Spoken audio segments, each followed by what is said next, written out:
You now know why the British had to leave us alone. If Gandhi was so problematic with a simple wedding, can you imagine what he must have done to the Brits? It's a very, as I said earlier at the Jaipur Literature Festival, very few books walk through the corridors of history, stringing along romance in the manner that this book does.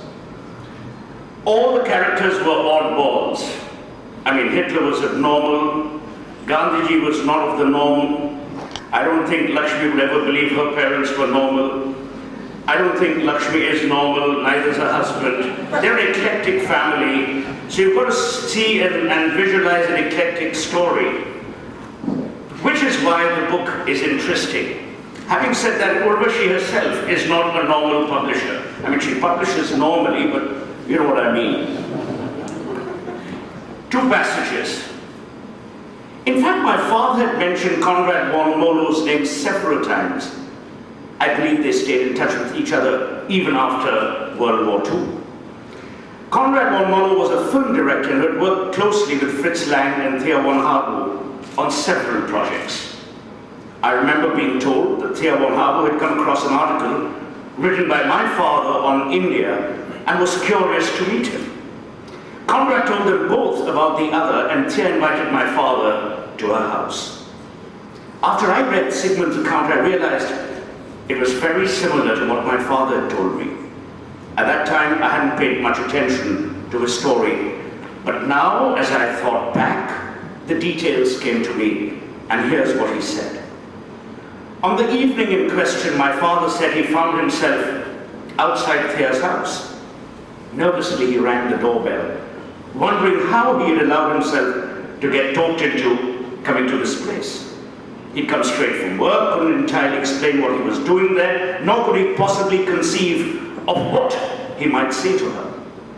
He waited patiently until the door was opened.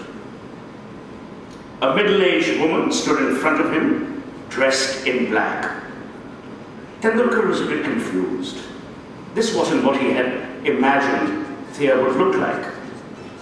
Frau Habu, I'm I Tendulkar, he said. He extended his hand to greet her, but instead of a reciprocal gesture, the woman asked him to enter the drawing room.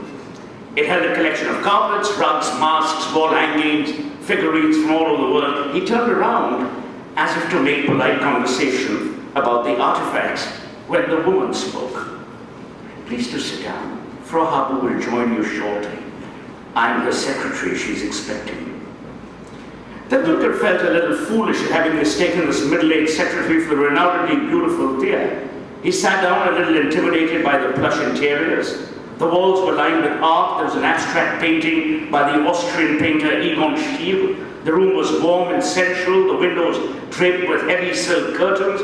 There were Japanese masks, Siamese temple flags, Chinese sacramental vessels, a grand piano, and an expanse of bookshelves. A huge Tibetan carpet replete with fiery dragons and cryptic symbols hung on the wall facing him.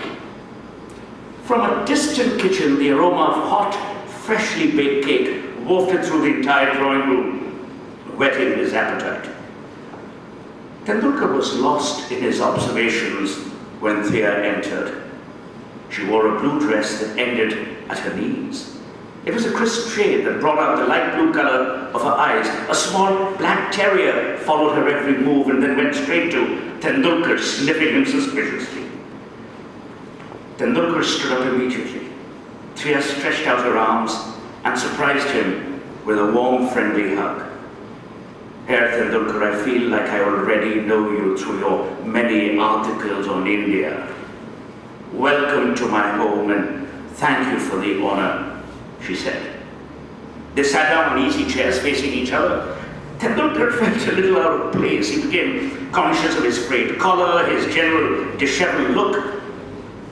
Sensing his discomfort, Thea made a lot of small talk until finally they slipped into conversation, and even the black terrier decided that the guest was harmless and started to ignore him. Conrad has been telling me a lot about you. He really values your friendship, said Thea. He's also been telling me about the current developments in India, and I must say I'm fascinated by all he tells me. India, the sleeping giant, finally awakens. It is no longer the mystical land of snakes and magicians. I'm very interested in hearing about Mahatma Gandhi. I know you must think that we Germans are hard-hearted and only believe in force, but that isn't true. There are many of us who want peace and harmony, who respect Gandhi's philosophy of non-violence. We're prepared to learn from the East if we can. Tell me, Herr Tendulkar, have you met or interviewed Gandhi? Tendulkar was impressed with Thea's impeccable English, although her German accent was quite strong. Mine is pretty wrong. He'd expected her to be older, but she appeared to be in her mid-40s, and her enthusiasm was infectious. He'd never met anyone quite like her. She had a feminine charm that he was drawn to, yet she was very emphatic in her views and thoughts.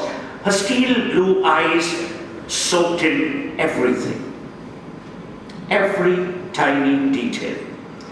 And he could sense her nervous energy. He was seduced by her elegance and her aura.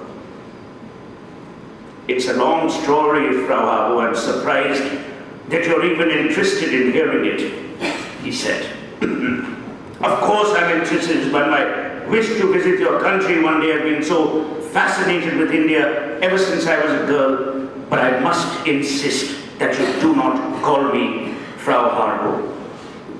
Call me Thea, like your friend Conrad does, she said. Thea was 17 years older than Tendulkar, but when they both looked at each other, it was as though any difference in their age and background had dissolved. Thea, it will be my honor to call you that. Please call me Ai. My first name is actually Gampa, but Germans find it too strange. Though initially Thea seemed a little distant and now she appeared warm and affectionate, she spoke very little about herself. Never mentioned how successful a career as a scriptwriter had been. She seemed like the perfect hostess, domestic, maternal, sophisticated, and sensitive. The maid brought in tea and an assortment of cakes and sandwiches. His hands trembled as he drank the tea. She watched him intently, and realizing he was hungry, she piled pastries and sandwiches on his plate while eating very little herself. Tendulkar told her about his experiences in Sabarmati Ashram as a young boy and the impact that Gandhi had on the freedom movement. Tell me more, Ai. How on earth have you managed to survive for so long in a country so far removed from your dear India? She asked. Tendulkar told her about his time as a student, where he studied during the day, worked in a factory at night.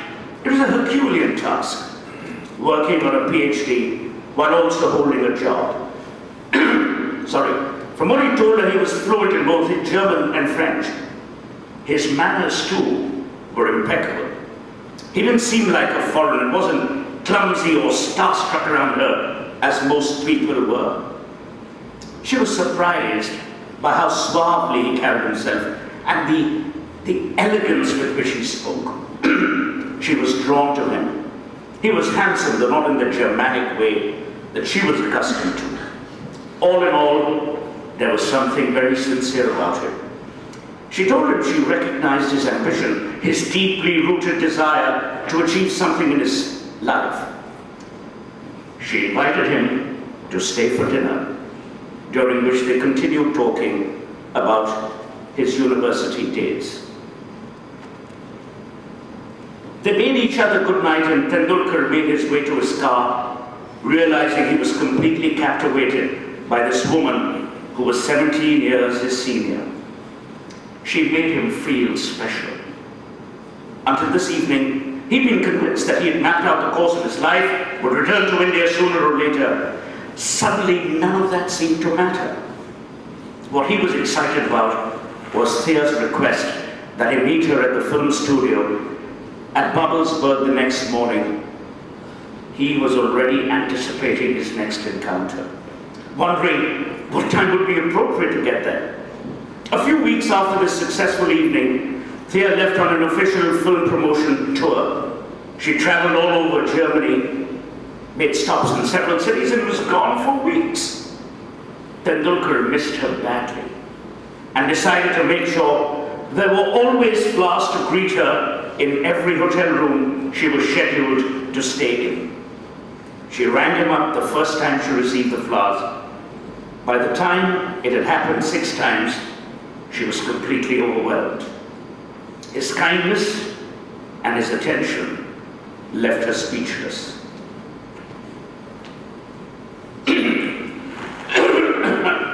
Sorry, the good stuff about smoking. This was the first time that Indumati would have had a one-to-one audience with Mahatma Gandhi. She was quite nervous and was unsure what she would say to him. She missed having Tendulkar by her side. He was her strength. She began to think she had perhaps been too rash in leaving her parents' home, that the statement her actions had made was just too far-reaching, and that she'd probably have to bear the consequences. Yet she was aware that her father had not asked her to choose between the family and Tendulkar. She would probably not have taken such a drastic step, and in the manner in which she had. You are so kind. Thank you.